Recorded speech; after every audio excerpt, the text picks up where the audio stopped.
on a démontré que la Nouvelle-Calédonie, avec tous les services, que ce soit du vice-rectorat, les établissements, les secrétaires, les présidents, je dirais, de jury, donc derrière ça, c'est-à-dire des enseignants, qu'on était capable de le faire, et donc je profite pour les remercier.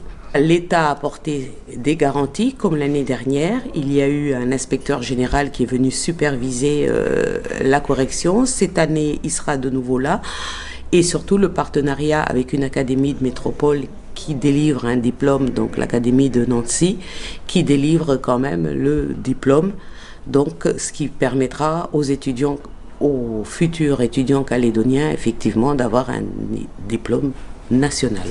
Il y a quand même brassage, je dirais, des copies, donc un professeur ne peut pas se retrouver, je dirais, avec la copie de ses élèves. S'agissant des disciplines à faible flux, ils sont dématérialisés et transmises en métropole pour être corrigés là-bas. Je rappelle que d'abord les enseignants, ils sont formés, ils ont des diplômes nationaux, que ce soit le CAPES ou l'agrégation, ce sont des diplômes nationaux. Les épreuves pour être certifiés ou pour être agrégés, c'est bien un niveau national.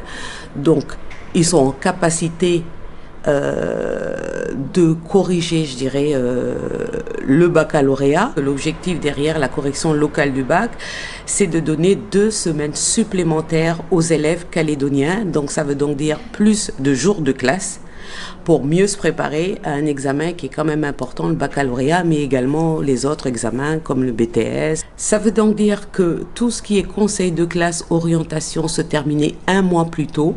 Et donc quand vous additionnez, je dirais, ce mois-là, sur un parcours, je dirais, au niveau du collège et du lycée, ça faisait perdre 1 an aux élèves calédoniens. Donc vous voyez bien qu'en termes de réussite, si on n'a pas les mêmes temps ou le même temps de scolaire, c'est-à-dire les jours de classe, forcément que l'élève calédonien était pénalisé par rapport à l'élève en métropole. Donc si on veut effectivement que la réussite soit au bout, et en particulier pour le bac, il faut qu'ils aient simplement le même temps d'école.